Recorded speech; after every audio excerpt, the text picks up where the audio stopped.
everybody, welcome to the Chapter 4 lecture. We're going to do this in multiple parts. So the first part is going to introduce the concept of reactions, and specifically reactions in aqueous solution. Now, when you think aqueous, let's break down the word a bit. We should be focusing on the first part here. AQU might make you think aqua. Let's think water. This chapter is going to take place in water. We're going to have reactions taking place in water. We're going to look at the dissolution process, and we're going to look at a few different calculations associated with these reactions in aqueous solution. So let's get our language down. Whenever we enter a new avenue of chemistry, we need to know how we're going to be breaking it down and how we're going to be talking about it. So first of all, solution is a homogeneous mixture of 2+ substances. This is key because if we have a solution, by definition, it's homogeneous, which means if you think back, uniform, it's a uniform mixture. So two or more different substances mixed sufficiently well into one another that we can't define any one of the pieces of the mixture. It's completely uniform all the way throughout. Think milk. Milk or iced tea are homogeneous mixtures, or homogeneous mixtures, because they are uniform all the way throughout the substance.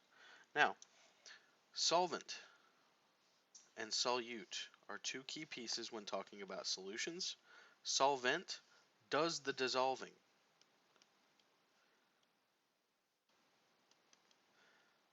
So if we were talking about making iced tea is largely composed of water, so water would be our solvent.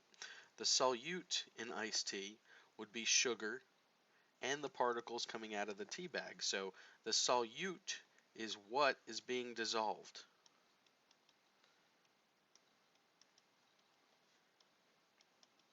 Now, the classic way of thinking about this, or our book definition, we're going to take the solvent to be the larger component of the mixture, the solute to be the smaller component of the mixture, but it does stand to reason that the solvent is doing the dissolving and the solute is being dissolved.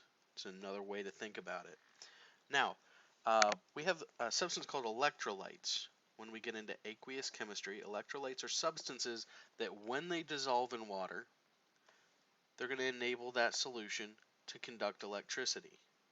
And they do so by producing these.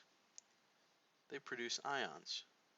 So, if we have an electrolyte solution, it's going to make ions, and those ions make that solution capable of conducting electricity.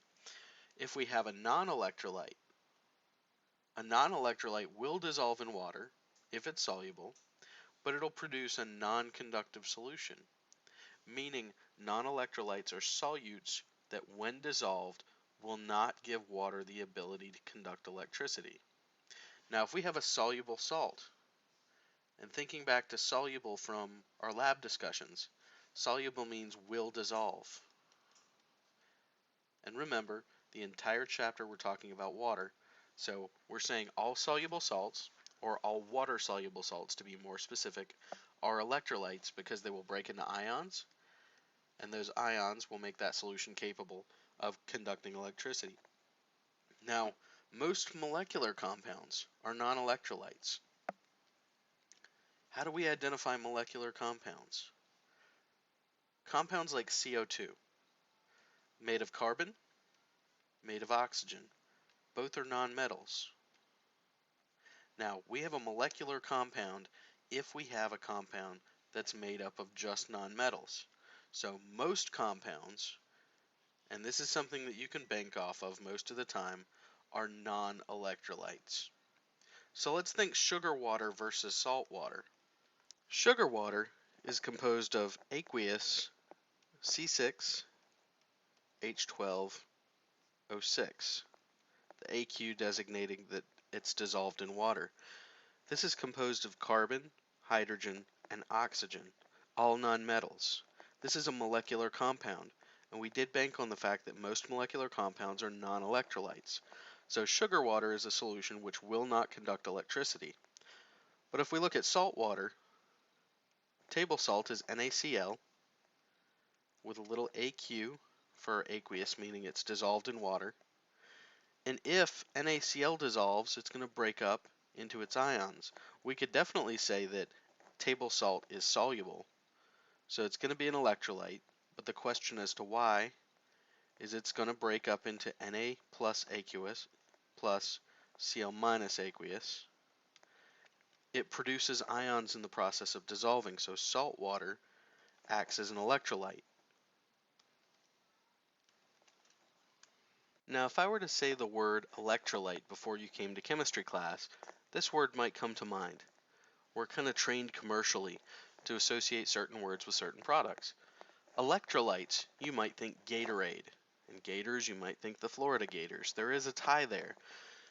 Now, historically, UF assistant coach Dwayne Douglas noticed that in the second half of his game, the latter half, he was having players that were sweating profusely, they were having kidney pain, they, on the whole, were just exhausted by the second half.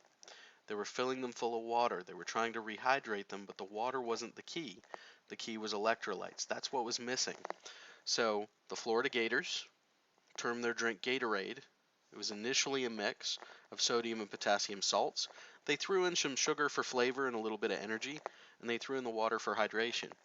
This was a horrible tasting mixture. It was not the tasty beverage that you and I enjoy now. Um, at that point, Coach Dwayne Douglas's wife added lemon to the mixture, and one of the first flavors was lemon Gatorade, and it made it a little more palatable to have salt water with a little bit of lemon in it. Still wasn't what we're used to, but it made it a little bit better for the players. So these electrolytes proved to be key in body functions. Sodium and potassium particularly need to be in a delicate balance. So when you sweat out electrolytes, you sweat out these metal ions, and when you drink sports drinks, they typically contain these salts and these metal ions that they can put back into your body. So we're going to have three flavors of electrolytes. We've got strong, we've got weak, and we've got non-electrolytes. Now, strong, weak, and non. When we think strong, you might think muscles. Strong in terms of electrolytes is how well it dissociates in water. So a strong electrolyte is going to be capable of dissociating completely. The key lies in the arrow. Compare this arrow for our strong electrolyte versus this arrow for our weak electrolyte. The arrow for our weak electrolyte goes in both directions. So, for our weak electrolyte, we can start with an intact solute that will break up into smaller pieces. And it does break up into ions here. But then it can go the other direction, and it can reform the solid solute. It can reform the intact solute, not necessarily the solid solute. Now, under strong electrolytes, if we take solid sodium chloride and we add water, it's going to dissociate into Na plus and Cl minus. We're not going to see this reverse process of reforming NaCl aqueous. But what we will see is the unidirectional move towards NaCl dissolving into Na plus and Cl minus because it's a soluble salt, which makes it the strong electrolyte.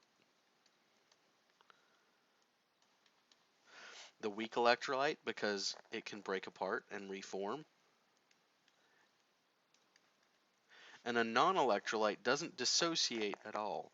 Now let's break apart this term just to make sure we're all on the same page. If I have an intact sugar molecule, it's in the solid phase, note the S there, and it dissolves. I'm going to make sugar that's aqueous. What I haven't done is I haven't produced ions, so no ions here. Dissociation is breaking apart. Dissociation, in terms of aqueous chemistry, typically refers to breaking into ions. Now, sugar doesn't break up, it doesn't dissociate, and it certainly doesn't form ions.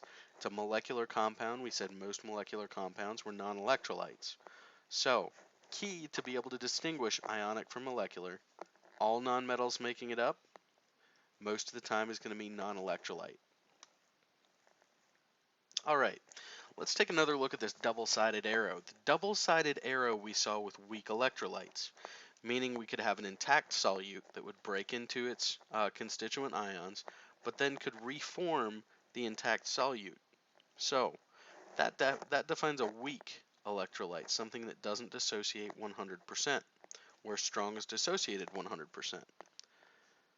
The double-sided arrow, in this case, relates heme. A heme ring is the molecule or portion of the molecule responsible for transporting oxygen in the body. On the left, we have a heme ring, which is the ring below, and that ring is holding on to the oxygen. When we go to the right in the reaction, the heme ring is still there, it's just released the oxygen. When we go to the left, the heme ring picks up the oxygen again. I want you guys to do a little thought experiment with me. I've got a truck, pardon my artwork here, and that truck is a delivery truck. Takes packages every day where they need to go. So, let's say we started a delivery company. We're going to deliver oxygen. So, I'm going to have a little package of oxygen hanging out of the back of the truck here. And let's say I wake up in the morning, I'm the delivery driver. I pick up my truck, I pick up my package, and then I drive to my destination. Would it make any sense for me to drop off the package and then destroy the truck, go home, and then next day start the process over again? Pick up a new truck, pick up a new package, make a delivery, destroy my truck, and then go home. That's not very efficient. So instead, what the truck industry does, what the delivery industry does, they pick up a package, they deliver it, they might go pick up another package, deliver that. They reuse the truck, the carrier. In this case of the heme ring is our delivery truck.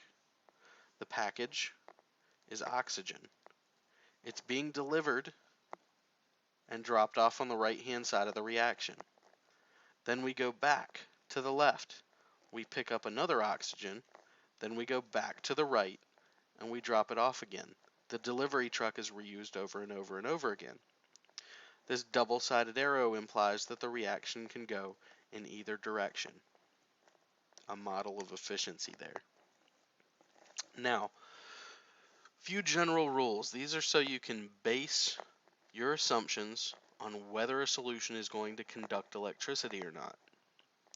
We're going to have a small subset of molecular compounds which do break the rules. We said most, I'll write it up here, molecular compounds were non-electrolytes. Your exceptions are written in the box below. So, we've got 1, 2, 3, 4, 5, 6 chemicals that are in this list. It says they're worth memorizing. That's an understatement. These are the exceptions to the rule. If you look at all of the molecules that are in this box, HCl, HBr, HI, all of these molecules are composed exclusively of nonmetals. But these strong acids is what we're going to term them, are strong electrolytes.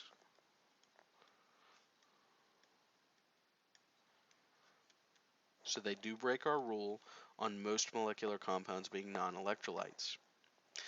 Our other rule that we can bank on is all soluble ionic compounds are going to be strong electrolytes. So going back to our example, table salt, soluble, also ionic, and you identify ionic because an ionic compound has a metal or a polyatomic. So we need those two pieces there. Soluble meaning it dissolves in water, ionic meaning it is a salt or ionic compound. You have both of those pieces, we've got a strong electrolyte. So let's talk about how this solubility deal works with respect to an idea called precipitation. If it's precipitating outside, what is it doing? There are a few possibilities. Precipitation outside the chemistry class could be rain, it could be sleet, it could be hail, it could be snow. What do all of these have in common? They're falling from the sky. It's falling in sheets. Now, formation of lead iodide. This is an example of chemistry precipitation.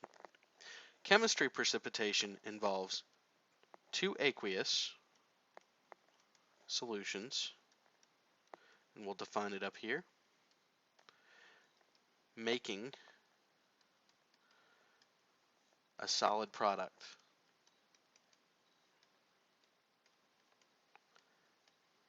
And the question down here asks, how do we recognize a precipitation reaction? This is exactly it by its definition. Two aqueous solutions making a solid product, and the solid product is going to be considered our precipitate. So let's see if this formation of lead iodide matches all of our requirements. I've got two aqueous solutions, I've got lead nitrate, and I've got potassium iodide.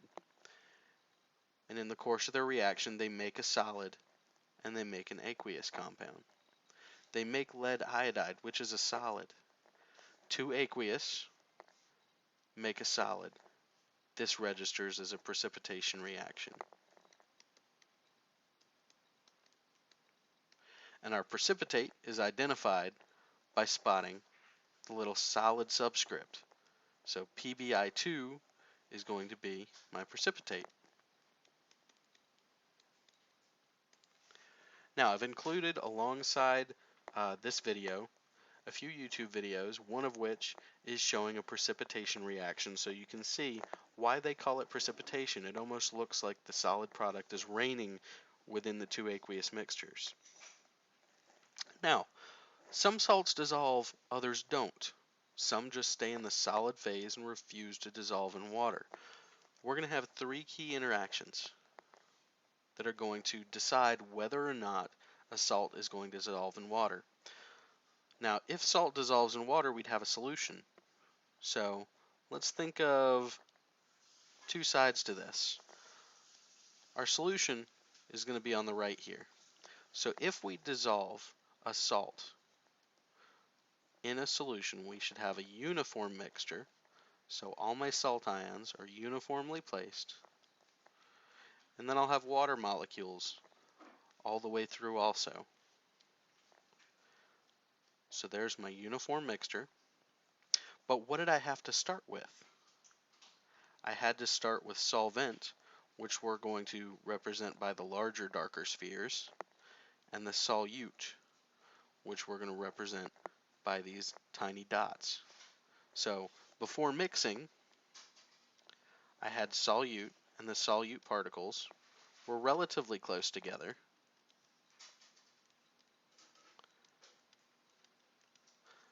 I had solute particles, and my solute particles were relatively close together.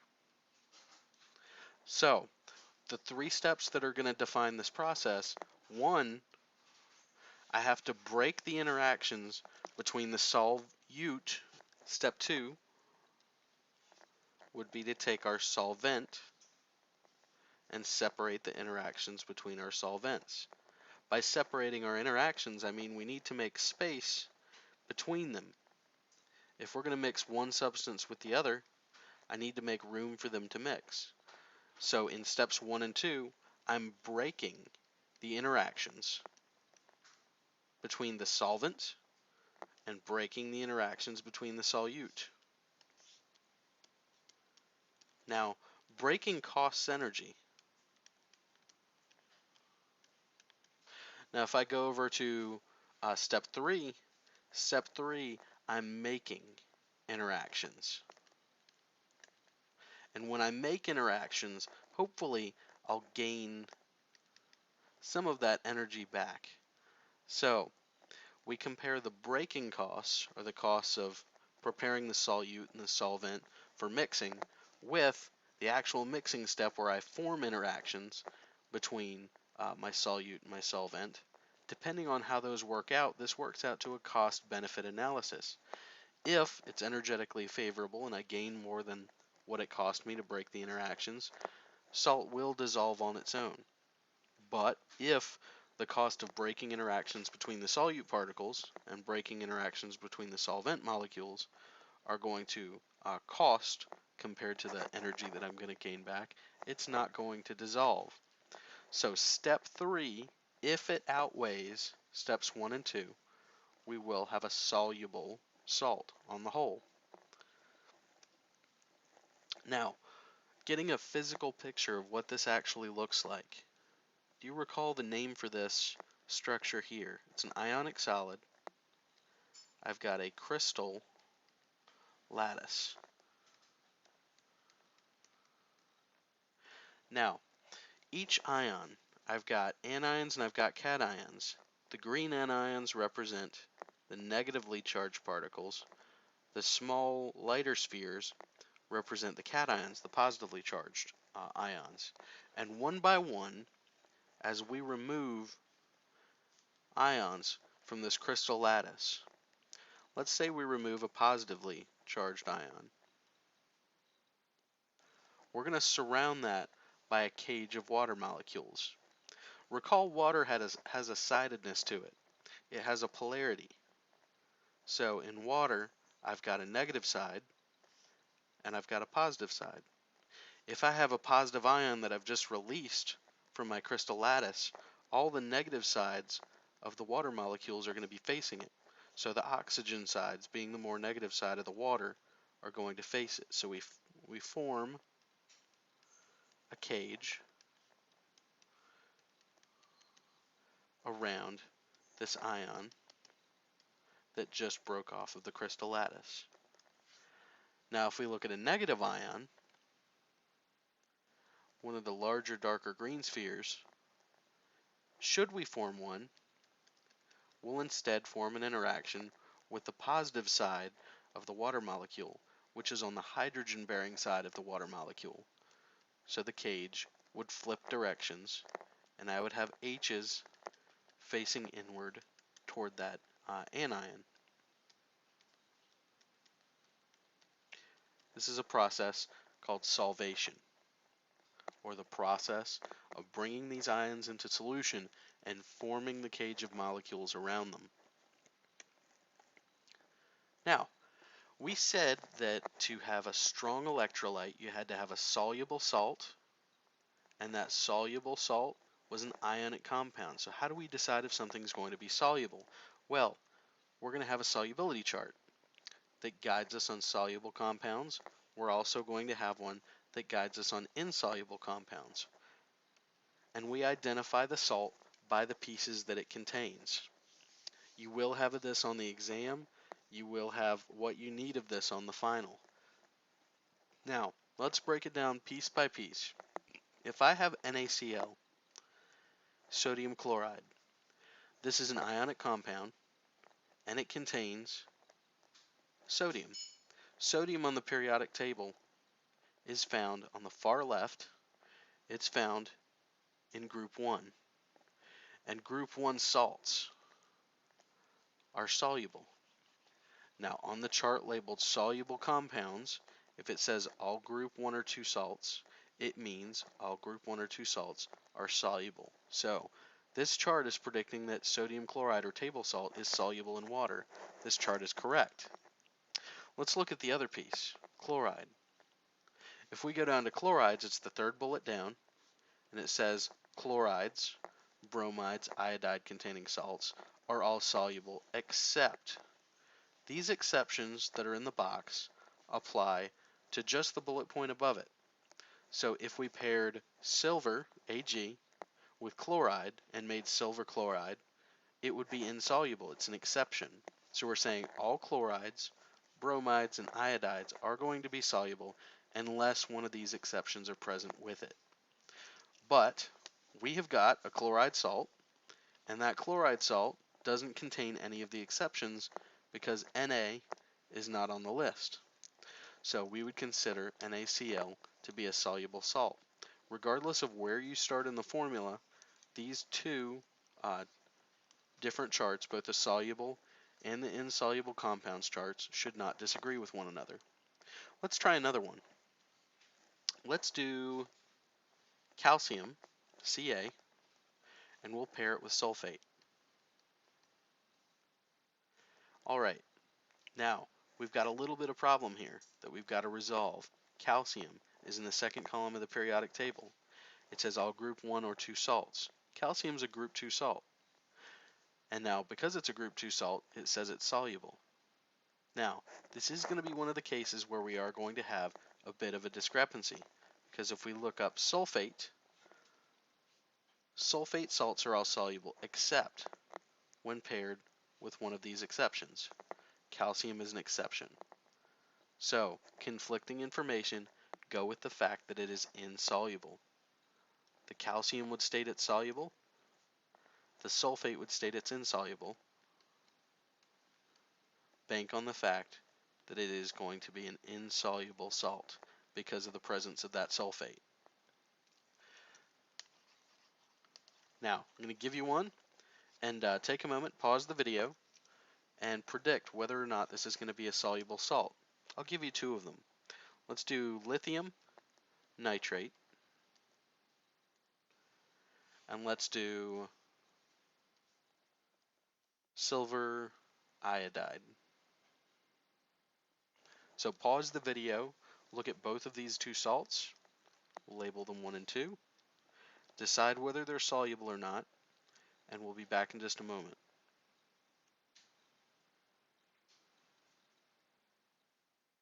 Okay, so our lithium is a group 1 salt. Group 1 salts are soluble. Our nitrate, let's see where nitrates fall.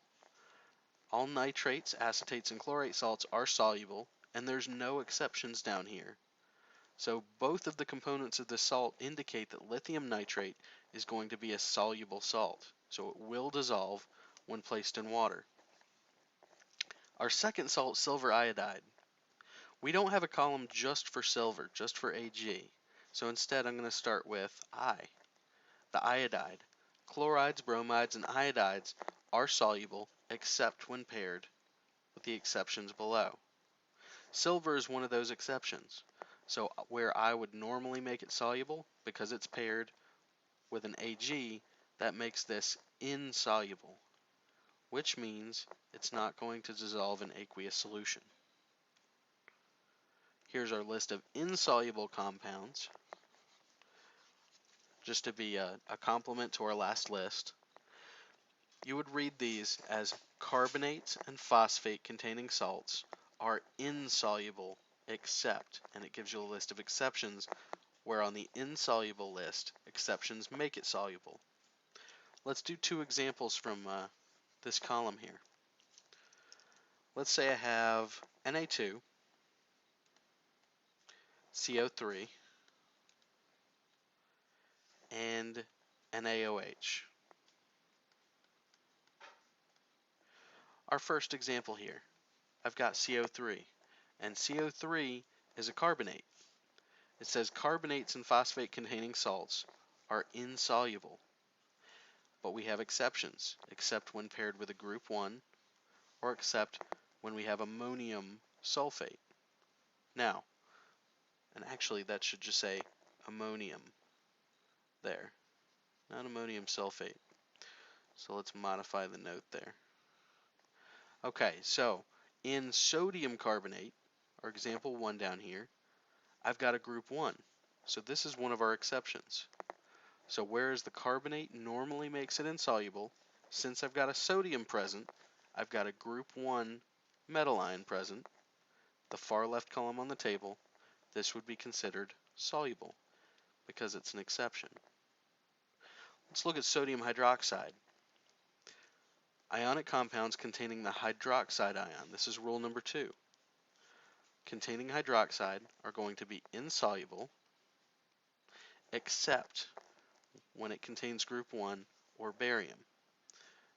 Well, we got a hydroxide, and that hydroxide says it's going to be insoluble, but I'm paired with sodium, and sodium is in group 1, it's one of the exceptions, so that would make it soluble.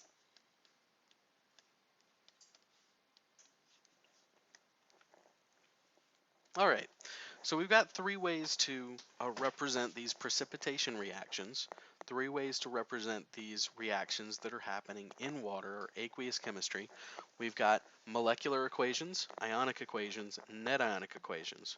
There's a shortcut to go from molecular to net ionic equation, but we're not going to jump into the shortcut just yet because I want you to see how all three are related. Typically, we deal in a molecular equation. Everything's paired up. It gives you the full picture of what's going on.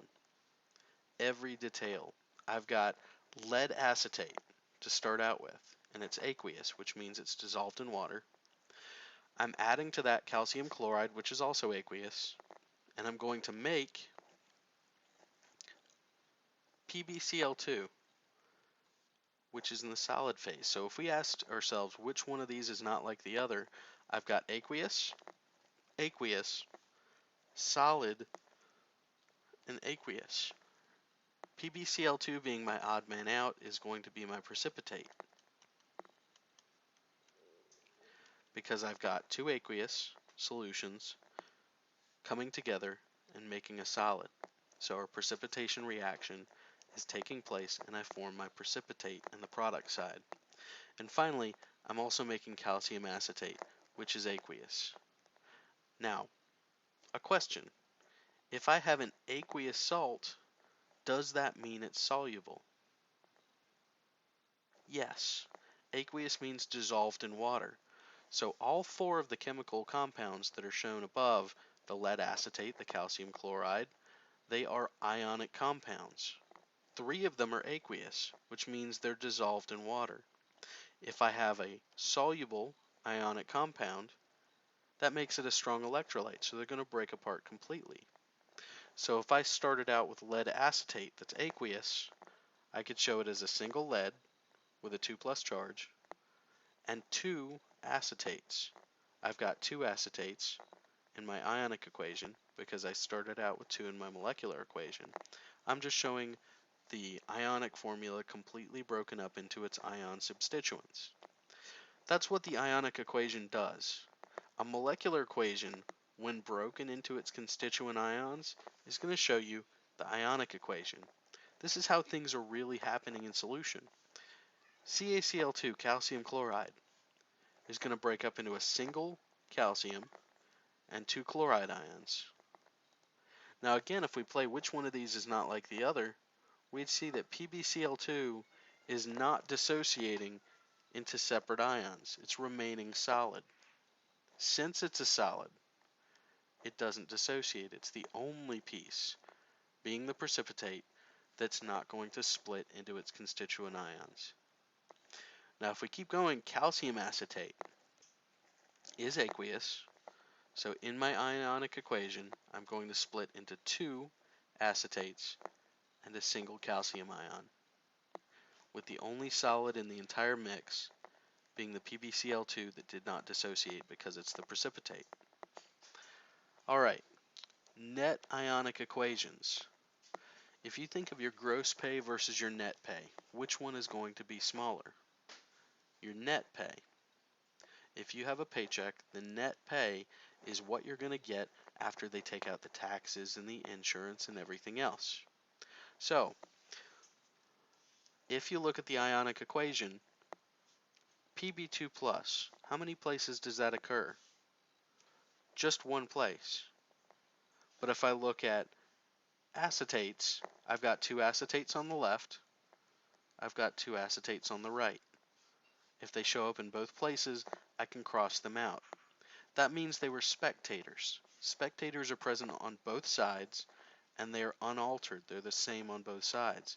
If you look at calcium 2+, I've got it on the left, I've got it on the right, so I'm going to cross it out. And those are all of my spectators. Whatever's left out, or left over, whenever you cross out all of your spectator ions is going to be your net ionic equation. My Pb2+ plus my 2Cl minus is going to make my PbCl2. So I have two aqueous ions making a solid. The definition of a precipitation reaction. I'm making the solid, I'm making the precipitate. So the shortcut to this, if we were to back up to square one, skip the ionic equation completely, then what we could do is write out the net ionic equation with a little bit of a shortcut. I want you to commit this to memory because it's a very useful shortcut, especially if you're on limited time, if you have an exam. Now, first step in taking the shortcut is to identify our precipitate. We had everything aqueous except for our precipitate, PbCl2. So, first step would be to put PbCl2 on the right-hand side as a solid, because that's what we're going to be making. That's our precipitate. Next step is to ask what is what are the pieces that make up PbCl2? How many PBs? How many leads? I've got one, and it's going to be aqueous. How many chlorines? I've got two chloride ions because of the 2 subscript, and it's going to be aqueous. Last step is to add in the charges. Chloride, being a halogen from group 17, usually has a -1 charge. And if I have 2 -1 charges, that's a total negative charge of -2. I need a +2 on my PB to balance that out. So my net ionic equation shown above here.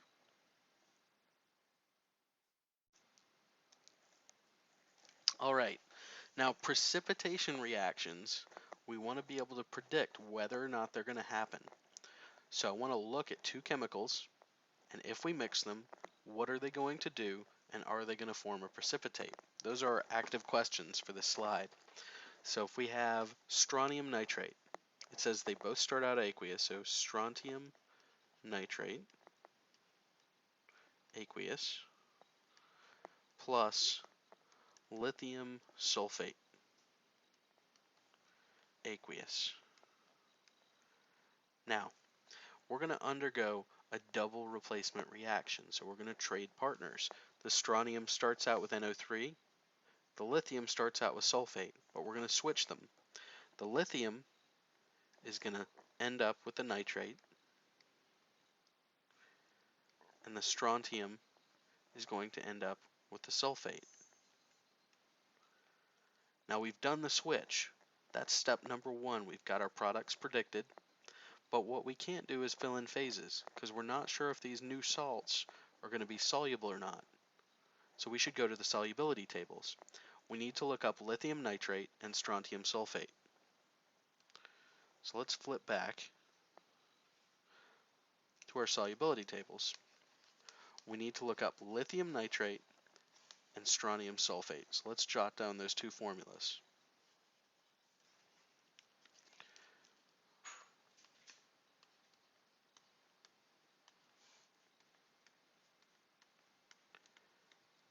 Alright, lithium nitrate contains a group 1 metal ion.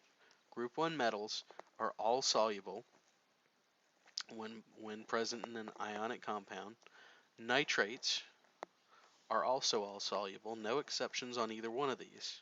So lithium nitrate is going to be soluble, which means in our reaction we can say it's aqueous. Strontium sulfate is a sulfate salt, but it contains one of the exceptions. It contains strontium. And strontium, because it's an exception, is going to make this insoluble, which means in our reaction we should put the solid phase. So let's go back to where we were. Lithium nitrate is aqueous, and our strontium sulfate is going to be solid. So, we do have a reaction that occurs. If everything was aqueous, we would have put no reaction. But since we form a solid, I can identify this as my precipitate. And because we form a solid from 2 aqueous, I can write a net ionic equation.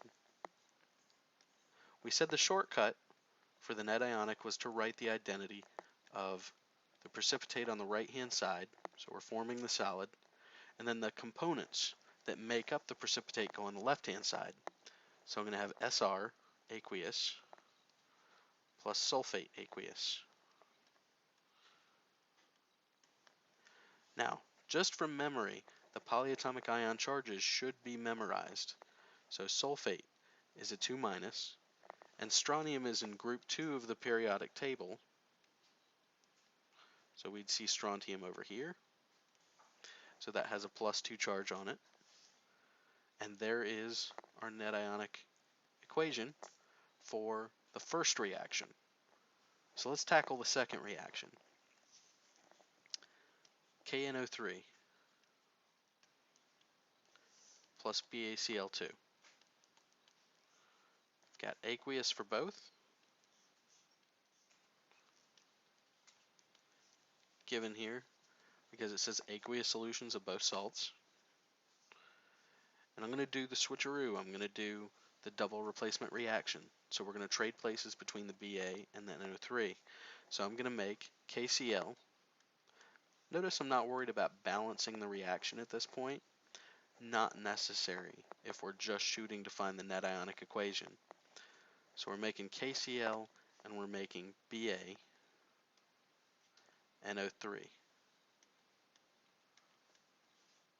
Alright, we've got two salts to look up, potassium chloride and barium nitrate. So let's hop back to our solubility table.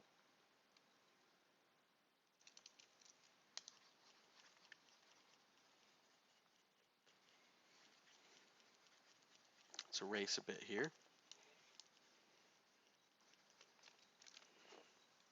So KCl and barium nitrate. Let's look both of these up. I've got K, which is a group 1, so that's going to mean it's going to be soluble. And I've got a chloride, and K doesn't fall into the exceptions. So this is going to be soluble. Don't confuse the fact that soluble starts with an S with the fact that S is for solid. If it's soluble, it's going to be represented as aqueous in the reaction.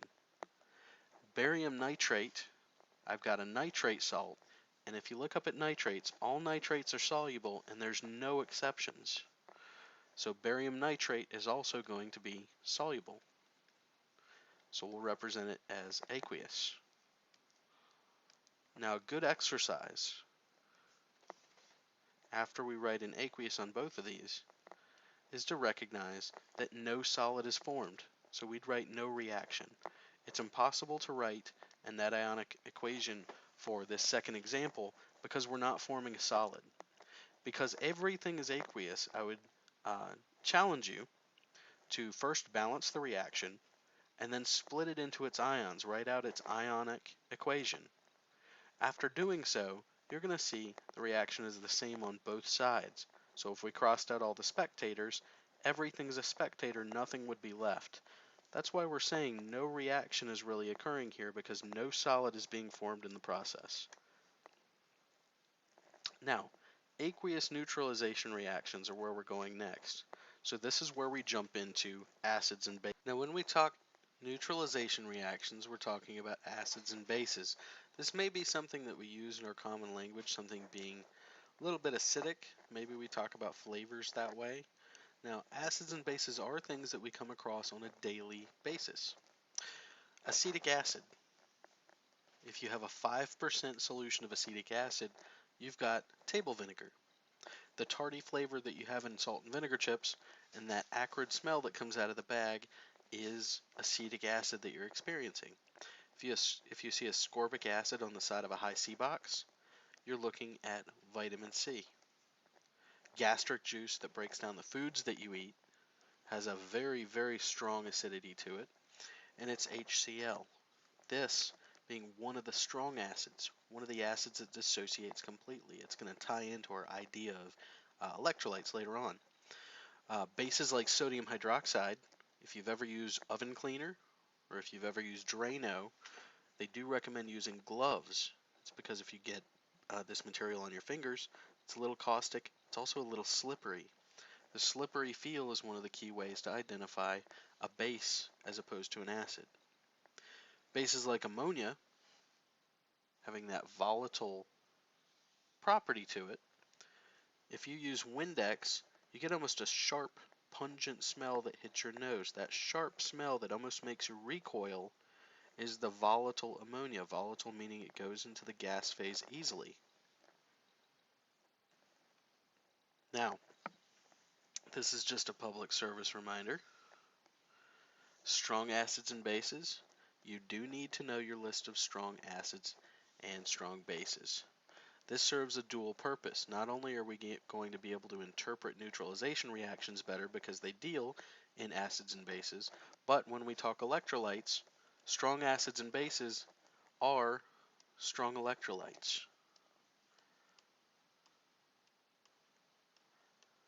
And moreover, the strong acids are the exception to the rule. Most molecular compounds we said were non-electrolytes, but the strong acids are strong electrolytes. So memorizing these are working to your advantage. The other advantage is we don't have to memorize the weak acids and weak bases. If it's not on your list of strong acids and strong bases that you find here, anything else is weak.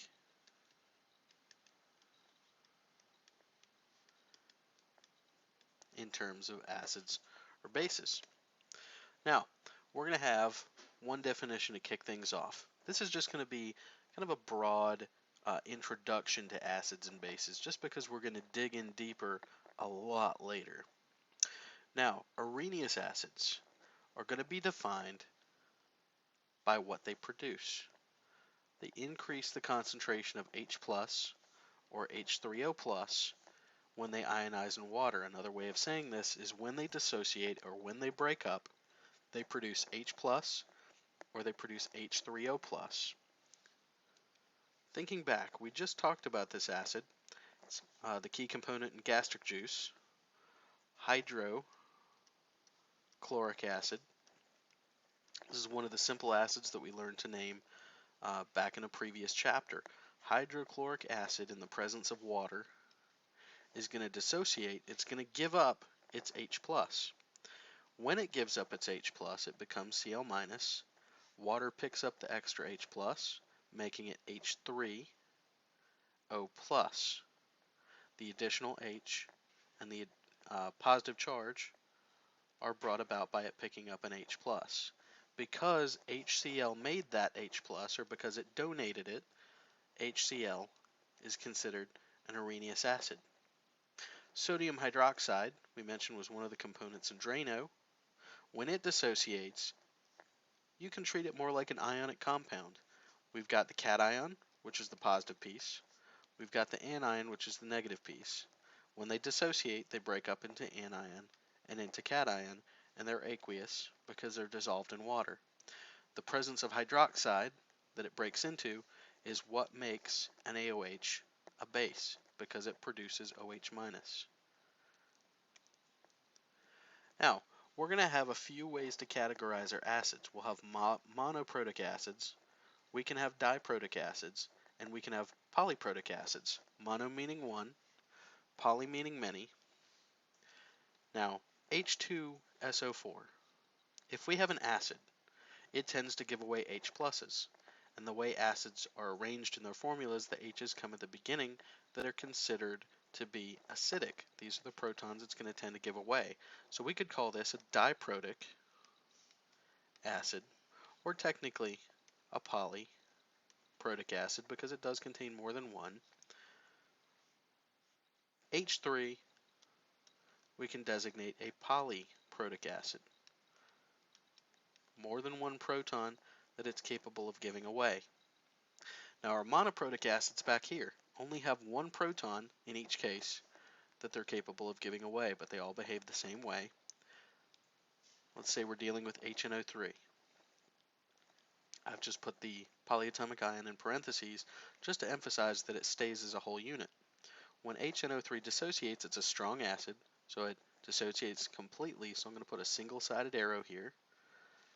It's going to produce H+, which is what makes it an acid, plus NO3-. It breaks up into the cation and into the anion.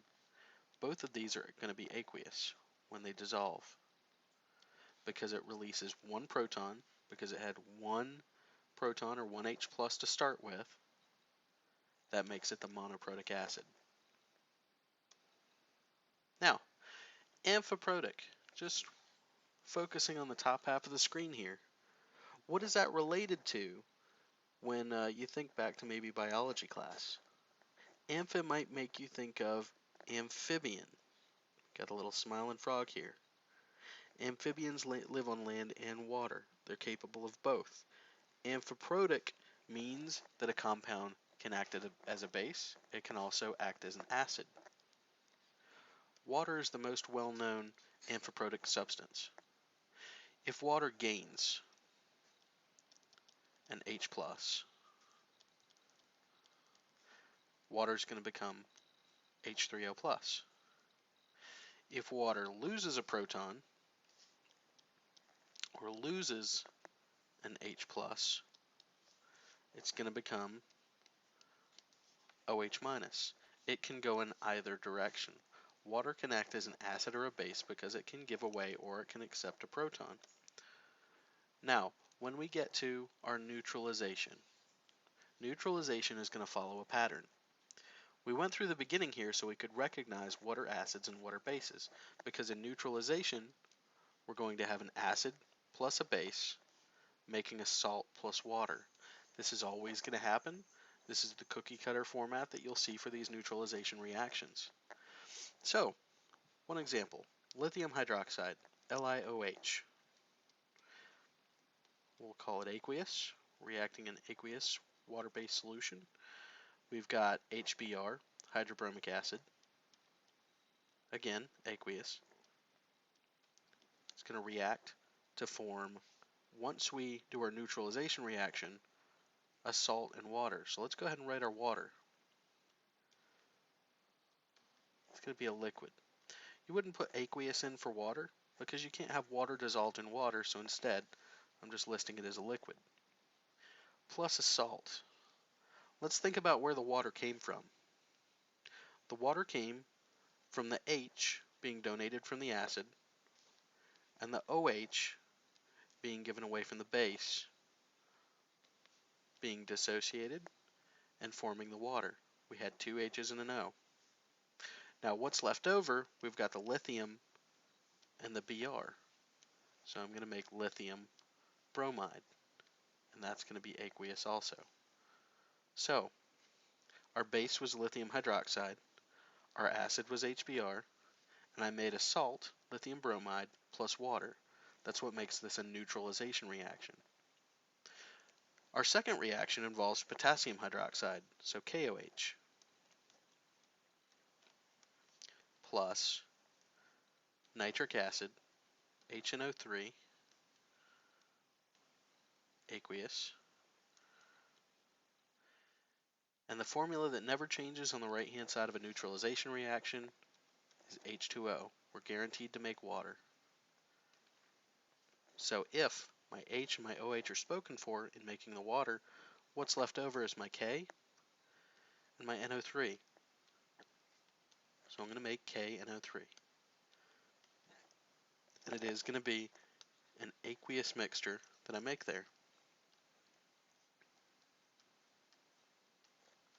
So I've got my base, I've got my acid, making a salt, and making water. Alright, thanks for being here for Chapter 4's Part 1 lecture. Make sure to check out Part 2 of Chapter 4.